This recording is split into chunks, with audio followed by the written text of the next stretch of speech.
So what does it look like to invest in the hospitality sector? A lot of us do multifamily or other sorts of investing, but what does it look like to invest in a winery or invest in other sorts of hospitality stuff? And how is that done during COVID? Well, my friend Josh McCallen has been doing this for years, and he's here today to talk about why he loves the hospitality space. And we're going to jump into it. So Josh, how are you today? Well. I'm so grateful to be here, Bronson. Thank you so much. Awesome. Josh, I gotta say, I've always appreciated your just positive energy, your good attitude. You're just so much fun everywhere you go. And you obviously been doing this for years. So I've just really enjoyed knowing you the last few years. It's been great. So why don't you walk us through just a little bit of your story, your journey? Obviously, you're in the hospitality space. What does that look like? What some of the things you're involved in? Just give us a little overview of what you do. Well, I thank you very much for having me here. So you know, I, sometimes my wife laughs. Why do I start with this? But I'm the father of 10 children. I always got to start that at the beginning. And now when he always says, we did this together, right? So we have 10 children for your camera if you happen to see it. Wow, amazing. 25 years married. So some people know me that way. Other people know me, our career. Do you have a reality show about all the kids that you have or no?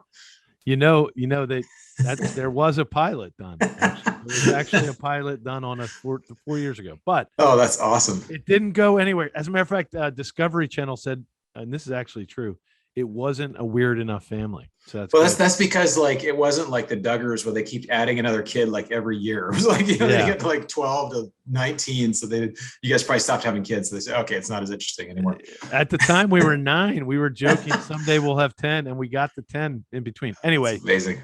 We're not here to worry about reality shows. However, I thought it would have been helpful for the businesses, and I thought it would be a lot of fun. But anyway, so no, our real work is, in a lot of ways, we created a vertical company. So we do accountable equity, which is our investor partners. We private equity release through syndication ownership of all these resorts, and then of course VIV MEE. I've been on a lot of great shows like yours, Bronson, and I tell people that our heart is really in the service of hospitality. So really, we're the opposite sometimes of other syndication groups that learned how to do financial structures and became phenomenally profitable for people. That's beautiful. We're more the operators that were very successful, thank God, and then learned how to bring that to investors. So it was kind of a grounds up model. And we've been doing hotels and hospitality operations for years. And one of our specialties was mega turnarounds. I was reading a bio. Someone wrote the word huge turnarounds. And I'm like, mega is even funnier. Mega. Taking things that typically can be bought because they aren't operating can be bought affordably, but then operating them at a lot of profit then makes them force a ton of appreciation. So hospitality for us is our calling. And if you'll let me, I'll later on, I'll share with you more about that. And then of course, we have a deep expertise in land development. From 20 years ago, I was doing those mega beach flips on the East Coast for New Yorkers. So back before the financial meltdown, Russell Gray always talks about how big of a shock that was. For me, I was a project lead building buildings for a family office on the beach. For the cheapest one we ever did was $5 million. Wow. The most expensive was 12.5, and it was like famous people. So anyway, we were doing that really cutting edge. What do you call it? The tip of the spear in the economy? And then the crash came, and we stopped, and that kind of created a nice pivot for us, and we built a bunch of businesses since then. Yeah, it's amazing. That's a good point. That at certain points in the economic cycle, certain things work better than others, and it's also interesting too that as people start investing actively or passively, they realize they gravitate towards certain things. So some people, they do hard money for flipping, or they do flipping, or they do apartments, or they invest in a hospitality. There's certain things that they do. So it's interesting to try, or at least be exposed to different things, because it will allow you to realize what your passion is and the ability. And it just becomes very, very much apparent that you really care about giving people a great experience. And I'm sure that comes through to your investors as well, making sure that they have a good experience. And so hospitality is all about just making sure that, the experience is there. And so talk to us a little bit about kind of some of the stuff that you're in now. I know you have a winery now, right? Is that right? And you're doing, and how COVID has affected hospitality. A lot of people think of COVID and hospitality. It's like, oh my gosh, like in California, we literally just took our masks off our face like a couple months ago. So unfortunately, but talk to us a little bit about just, how it's been during this whole season. So about 4 years ago, 2018, we were just getting to, actually 2017. I learned about what you and I do through private equity syndications, and at that time I was doing beach resorts, and the pivot came in 2018. I bought a winery resort within partners. Before 2018, I did it as a sweat equity president for a family office, mega wealthy family. And actually, until 2017, when I met Dave Zook, or 2016, around that time, I had actually never known that these types of mega real estate deals were possible for the average accredited investor who can put 50 to 100 grand in. So I didn't know that was possible. I credit Dave for helping me so much. But 2018, we bought a winery. Of course, I'm not necessarily worried about being myself a winemaker, though I love wine. So I always looked at it more like a business. We have a golf resort, we have a hotel, we have wineries here, and we've always put the right pros in each spot. So we have a great winemaker, great golf pros. But no, this is a big one. This is 246 acres, second oldest winery in American history from the 1800s. Really cool stuff. And I remember Robert Helms loved having me on the show to talk about back when I first bought it. Yeah, it's interesting. Robert Helms and Russell Gray, they have the real estate guys. They're a great platform if people don't know them, but they teach people how to syndicate, and people, like we do multifamily primarily. We do a couple other things, but you can syndicate anything. You can syndicate like a grocery store, or like I don't know, if you had like a big bundle of bananas you were going to resell, you could you could syndicate. You could really do anything, which is kind of amazing. So it kind of opens your eyes to like what's possible. But I look at this and I see like those are lots of different things. But in your business, like you said, you get good people in each seat. What's the biggest challenge of doing that? Because I'm sure not everybody can come in and do that. But what's the biggest challenge of managing all of that? Because I imagine you have these pros that are kind of reporting to you, the golf pro and the winemaker, or different things. And I'm sure stuff comes up in all of those areas. So what are some of the bigger challenges that come up in managing all of that? And I got you off your game, and I forgot to answer the COVID question. So we'll come back to the COVID question in a moment. Okay. But let me answer that. I would say that's the challenge. We're all built differently. Some things are coming natural to me in life and business. Others aren't. One, the idea of motivating and building a team is actually quite natural for me.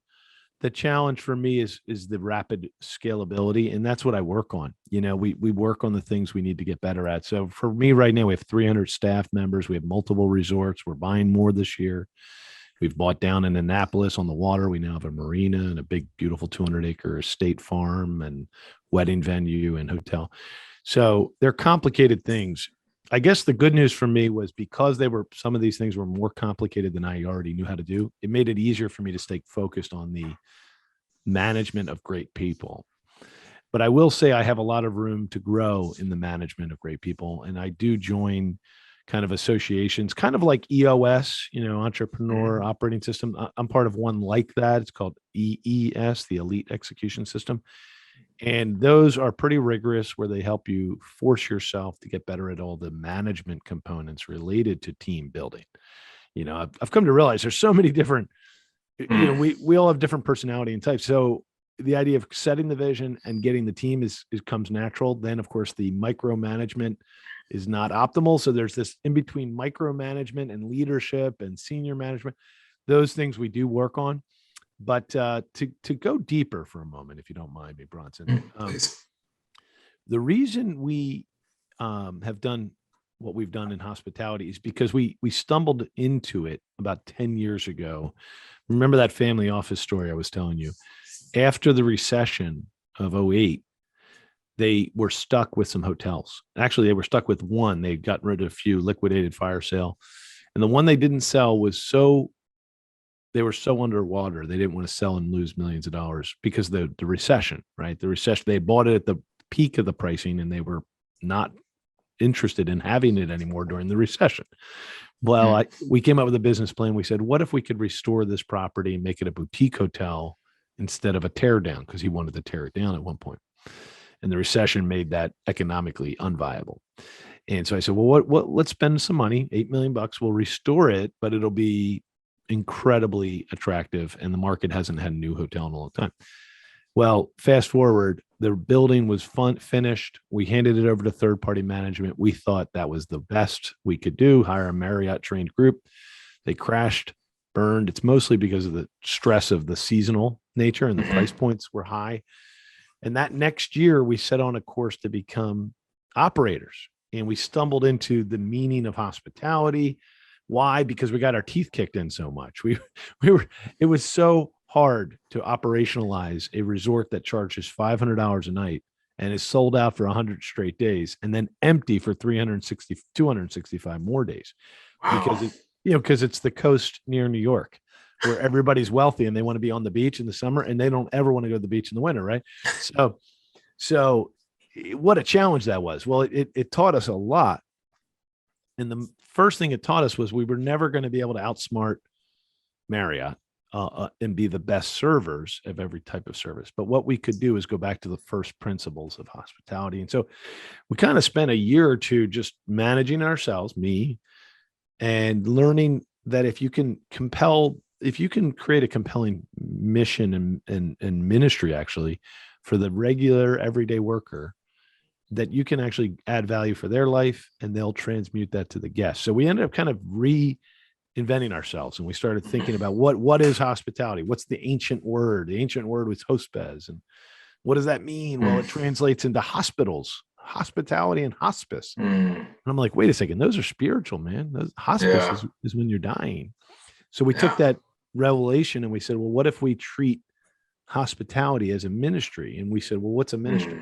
Because not everybody's from any faith religion or whatever. So we said, well, what's a ministry? We said, well, a ministry is when you do simple things so the other person feels they're loved. So they feel love. It's when you take food on Thanksgiving Day to the poor family and all you did was box up canned goods. You didn't do anything fancy or whatever. But when you get there, your goal was to make them feel loved. So we said, what if we could teach everybody from servers, bartenders, and dishwashers how to transmute the intention of hospitality through all their work? And over time, we committed to like a weekly rigor, like every week we were rigorous about it. You had to be at training. And it was a culture training. Of course, we tried to teach you how to be a better bartender, but that's hard to do because we have bartenders, waiters, cleaners, front desk. So instead of being able to be the world's best at any one thing, we said, why don't we seek to be the best at intentionality? And so we taught virtues and values and made it fun. We've come today to name our business VIV MEE. Our operating business is called VIV MEE, French for Revive the Soul. And we've turned hospitality into like not only our passion, like we could do this all day, all night. I actually love being a busboy. If you make me, I'll jump out there right now and bust up some tables. Yeah. But we teach it. We've boiled it down to 3 simple words, bro. So these 3 words, if you're listening and you own a business, it doesn't have to be a hotel or resort.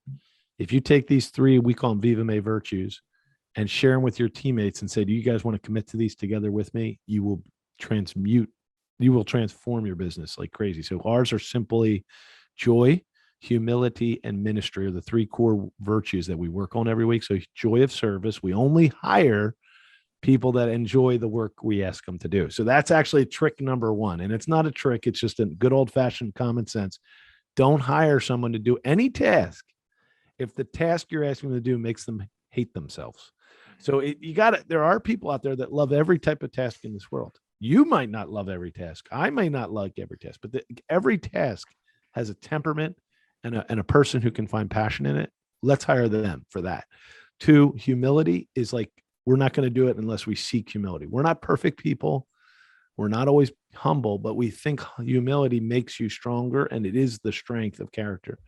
We think of like the meekest people are usually the most respected, the Gandhis, the Mother Teresas, So we're striving toward seeing the dignity of others. And then the 3rd one is ministry, which, like I said, do the cooking, do the cleaning, do the smiling, do the cocktail making, so that the other person knows they're loved, not just because you want to cook a cheeseburger. Yeah. So anyway, once you teach those 3 virtues, you can become the best hospitality business in the world, which we came close to being for about 4 years. We were in the top 25 hotels in America out of 55,000. And then from that, we went on to attract investors from all over the country. And now we're out on a purchasing program where we're seeking to have about 100 in the next 15 years. Well, Josh, I wanted you share just a lot of nuggets there, and I think it's really good. I loved your three values of joy, humility, and ministry. Because if you start with the why, right? You start with the values of why are we doing this? Why are we investing? Why are we, or for someone, why is someone coming to work? And you really instill with them is like, hey, we're not just doing this for a job. We're not doing this for a paycheck. We're doing this to actually serve and love people. And I guarantee you, if that really, just the way you're communicating on it, like I get fired up, I get excited about it. But the idea of like, this is actually ministry. This is actually serving and loving other people. That actually leads to greater joy in people's jobs. So instead of just like, oh, I've got to put in my time, I've got to go punch a clock, I've got to go serve these rich people. It's like, no, I'm actually doing this as a service. And I'm actually trying to help make people feel loved and make the world better. And it's funny, like we don't always get that. So people need coaching. And you talked about, use the word rapid scalability. And I thought about your 10 kids. And I thought about, you rapidly scaled up there. So for you had some training how to rapidly scale, a lot within a value system, right? You're basically teaching and you're growing, and you're not just, a lot of businesses really lose their kind of their secret sauce because they scale too quickly without really getting the values of the organization throughout the organization. So I think it's cool how you're doing that. You've had, obviously for years, you've been doing this, and now you're doing some really cool stuff, but I just love that you're starting from a place of values. So let's kind of shift gears here a minute and just talk about, if someone's starting out and they're like, hey, I'm hearing this, I've never invested in hospitality. What are some things that may be different about investing in hospitality versus multifamily or some other types of passive investments? Yeah. So, taking this from both sides of the equation. So I believe you're asking me more, Bronson, from the passive side, or are you asking me more like the person wants to be doing what I do? I'm asking you, our audience is a little more passive, but I'm just asking a little more from the passive side, because we're evaluating. If I'm a passive investor, I evaluate, self-storage and, Yep. Mobile home parks and, all different types, even stuff in and out of real estate. So what would this, Yeah. how is this usually structured, in comparison to other sorts of real estate or other assets? Well, I grew up as we learned how to raise capital. I grew up around a whole bunch of multifamily people, great people. You probably know most of them. I do too, and then self storage friends, and then I have ATM friends. For goodness sake, I have all kinds of different syndication friends. So the way to compare and contrast is couple things. On one level, it's not that different from a passive investor's point of view. Our yields are probably higher than almost all other asset classes. We did great during the COVID, even though the world did not. I can explain. We just happened to be in the right trending market. You remember how, like short-term rentals are trending the same way our type of hospitality is trending, which is experiential. I call it primordial, like not big, gigantic boxes in downtown Philadelphia. That's not what we typically buy. So we're trending the right way, like lifestyle, experiential, holiday travel, local, get in a car, not an airplane. All the things that are happening for Airbnb are happening for me. So that's one conceptual to put in your mind. But as far as a passive investor, our yields, our prefs are in the high single digits. We have some that get to 14%. So we can offer pretty high preferences. That's high for multifamily for preferences. And then IRRs for us, we never really want to talk anything above the teens, but we're also a value add company. So we've been buying things out of bankruptcy. So we actually can shoot for 20% plus IRRs and actually be being conservative. And that's, if you know much about IRRs, which, that's a complicated math formula, but it has to do with when you buy it, at what price you buy it at, when you get money back from it. And that can happen. So when we're buying things that, like right now, we have a deal open that is 33% of replacement cost. We're buying it out of bankruptcy. It's a resort. Wow. And we're paying a third, 38%, 0.3 of what it would cost to build it. And it's not that old. It's only 20 years old. So you're like, whoa, wait a second. So we're buying where value needs to be created. But that's what, now you have to say, well, do you want to be a value creator? In multifamily, you get to lift it a little bit. So let me do this. This is a really cool comparison. And I love multifamily. But multifamily, the biggest opportunity right now is the cap rates are going to keep compressing, in our opinion. They're low and they're getting lower. So if you're a good operator and you can increase your rents just a little bit, you can increase the value a lot. That's called forced depreciation. And it's happening to a lot of my friends who are in multifamily, and it's awesome. Mm-hmm. in our world, we can do something similar, but it's by creating more revenue and income and NOI.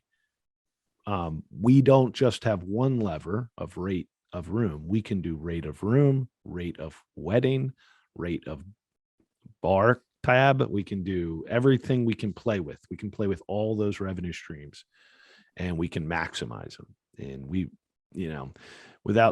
I do want to later on, I want to give you a snapshot of the COVID thing and I'll explain. Yeah. By telling the COVID thing, I'll explain, you'll see how we do business.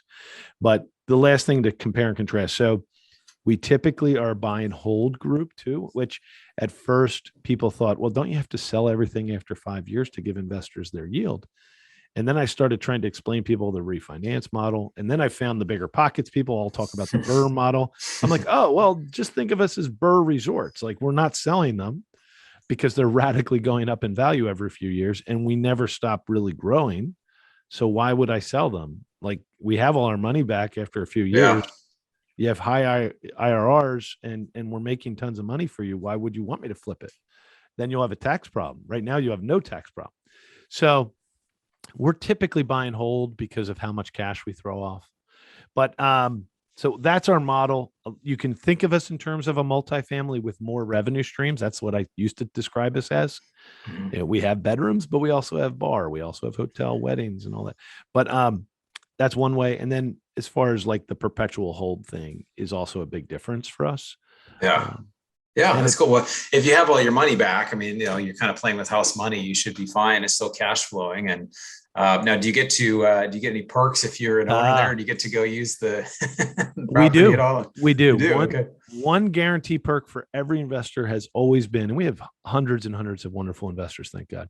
But it's always been 4 times a year. We do something like a major summit or it's an accredited investor conference, basically. Oh, wow. We call it Learn and Grow at our actual resorts. Mm-hmm. And these Learn and Grows we usually have keynotes.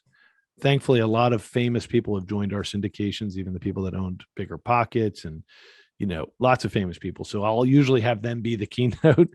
And they'll speak on a topic in the world of either asset protection or tax strategy or other investments that aren't things related to me.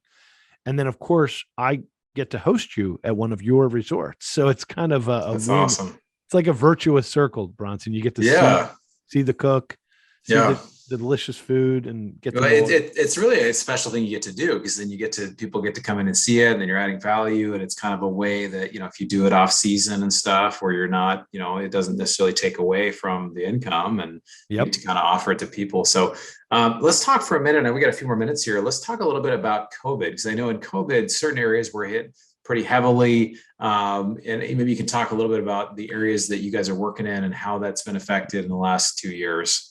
Yeah, I mean, our specialty right now is weddings. So COVID, you thought, crushed us, and in a way it did. Shut us down. We shut down. We had our biggest asset in New Jersey. We were buying one in Maryland outside of Washington, D.C. And our thesis that investors fell in love with is that we use weddings as part of our anchor revenue. Millions and millions of dollars. The largest wedding venue in America is ours right now. It's in New Jersey. Wow. We did 357 weddings last year. That's incredible. How do you do that many weddings? Like multiple per day on a Saturday? Then? Yeah, it's 246 acres. 5 venues can happen at the same time. 5 kitchens, 300 staff. It's not a joke. It's not amazing. It's not a hill in the woods and with a farm tent. It's wonderful to see. It's like amazing. You'd have to see it. But so because we were selling weddings, pandemic happens, we couldn't host any weddings. But what was surprising was our sales picked up, and that was amazing. Like within a week or 2 after the lockdown, and where you could actually drive and come and see us, we couldn't sell you food because we weren't allowed to legally do that, but we could let you into the hotel. That was legal for a few months before the openings. And that during that time, we sold 400 new weddings. So we'd already sold hundreds of weddings. Now here's the unbelievable surprise of our industry. 25% of the cash of a wedding is paid to us the day you sign the contract. So the COVID year, we sat on, I think, approximately $3 million of new deposit cash in working capital. Wow. While we had almost no expenses, right? So other than fixed costs. So we actually picked up and started getting massive momentum. But the problem was we couldn't operate much, right? So all the restrictions, can't have more than 20 people in the building, can't eat inside, all those crazy things that started to happen and never really ended in 2020. They kind of ended in 21. So in 2020, we pivoted to an outdoor concept that we had been dreaming about doing. So we ended up building ice rinks and a festival, and we were doing 1,000 people a day at an outdoor restaurant concept in the freezing cold. And we were in the Wall Street Journal and on the news every day. It was like crazy awesome. We brought in, I think, $4.5 million of newfound money. I think you told me about this. This was like the winter village that you created. You showed me some pictures of that. Really amazing. And one thing I admire about you is that you have been so creative at just continually reinventing. And it's when you have to, right? When you say, what can we do here? And you're obviously a guy who chews on stuff and is finding new ways to create value for people, which is really incredible. So it sounds like you guys really did well through that. We made it through. So the revenue numbers, just to give you a snapshot, was 2 million the year before COVID, top line. Then we finished construction. We did 4.6 during the COVID few months. And then in the year after COVID 21, we did 17.9. So the revenue lifts are unbelievable. We bought the whole thing for 5 million. Oh my gosh. That's incredible. So this year we're buying another couple of them like that. Yeah. That's incredible. That's incredible. Well, I think there's so much there. I mean, obviously to me, and I hope everybody watching or listening is just saying, what can I learn from someone like Josh, who's doing something different than what I've done? And maybe there's a way to either get involved or just learn about it and figure out if it fits. So there's just so many things out there to learn about. So I love that you've been able to take advantage of all of these things. Josh, what's one resource or either a book, tool, or website that's kind of helped you on your journey to grow as an investor? Yeah, I mean, the one that helps me still, read it every year. Even the kids like it. It's called, you're not gonna believe it's called, it's the one you've heard of before, from Dale Carnegie, How to Win Friends and Influence People. Yeah. Such a shocking book when I first read it 20 years ago. So it talks about how to focus everything on the other. It's a lot Zig Ziglar-y, it's like if you help others win, you'll win, but phenomenal. I always say if it was written today, it wouldn't be called How to Win Friends and Influence People. We would rewrite it. I would meet with Dale Carnegie and I'd sit down and be like, let's come up with a new title. And it would be How to Seek the Good of Others and Earn Leadership earn your leadership position. So it's very much a give first model, and it's awesome. Yeah. And it's great because it's got the whole bunch of stories. Sorry, go ahead. It's got stories. You can listen to it with the kids. It's awesome. Yeah, no, that's awesome. And there's actually a class you can take, and Warren Buffett talks about this class, the Carnegie course. I haven't taken it yet. I don't know if you've taken it, but there's a course you take and you practice some of these methods and listening a certain way. And so it's really, I love all that personal development stuff, which I know you do as well. So, well, Josh, I just wanted to say, I really appreciate you coming on the show today. You're just obviously a guy who's a very value-centered guy, really is trying to make a difference in the world, both in your employees as well as investors, and just the way that you're bringing value. And it's just very apparent. I've really appreciated the way that we've interacted over the years. But I love seeing you, buddy. Yeah, you too, man. But I just want to say thank you for how you're giving back, and also for just the creative ways that you're adding value. I think it's just really something that a lot of people look at the things that you are buying and saying, oh, it's just a terrible problem. And you're like, oh my gosh, incredible opportunity. So thank you for having those vision, those eyes to see what's possible and even create in that way. So that's wonderful. But how can people get in touch with you, Josh? Well, it'd be an honor. If you just want to check out what we're doing at Accountable Equity, our name is our mission. That's what we're doing. And Accountable Equity, or just enjoy a podcast. You and I love podcasts. You have this great show. Capital Hacking is the one we host. Capital Hacking. Check it out. It's awesome. Thanks, Josh. Appreciate you coming on today. Thank you, buddy. Okay, so Josh McCallen, great guy, man. Just really, you can tell it comes through the passion to just really want to serve. He calls it ministry. My background, I've done some stuff in ministry with some church youth pastor stuff I used to do. And just the idea of really serving other people in the way that they feel loved. A lot of times we don't think about this when it comes to dollars and cents and numbers. And it's just things on a page, right? We're just trying to get this output. We're looking at the deal and the numbers. But what Josh is saying, no, you have to start with the values. You've got to get everybody on board. The bigger the team, the more important your values are, that you live consistent with the values that you've put forward, right? That this is where we're going. This is what we're doing. This is why we're doing it. It's not about a paycheck. And if you can do that and you can continue to stay focused on the values, you will do well and the business will prosper because you're actually there to serve people. And it comes across that it's really genuine, right? That it's not just, we're doing this to try to make a buck. And so, what we do with multifamily syndication, we feel really passionate about it, that we're making communities better. We're really helping investors, but we're also helping families. We're helping families to have places that are nicer. The alternative is maybe a place gets run down, and then there's gang members and other things, and there's just neglect on the property, and it brings in just what you do not want to see on a working class property, right? So when we come in and we make things nicer, rents may cost a little bit more over time, but it really does create a place where people really care about where they live. And so that's one thing I love about investing. I love about investing in multifamily or other types of things where you can see the difference for it. So anyway, you can check out Josh's stuff. Obviously super inspiring. And anyway, I hope you enjoyed this episode. I look forward to seeing you on the next one. You've been listening to the Mailbox Money Podcast. For more free resources, articles, and videos, go to bronsonequity.com. There you can download your copy of the special report, The Single Best Investment Strategy During and After a Pandemic. None of the information shared here is an offer to buy a specific investment, and this is for educational purposes only. Consult your financial, legal, and tax professionals and use your own common sense before making any investment decisions. Thanks for joining us, and be sure to tune in next time for more Mailbox Money.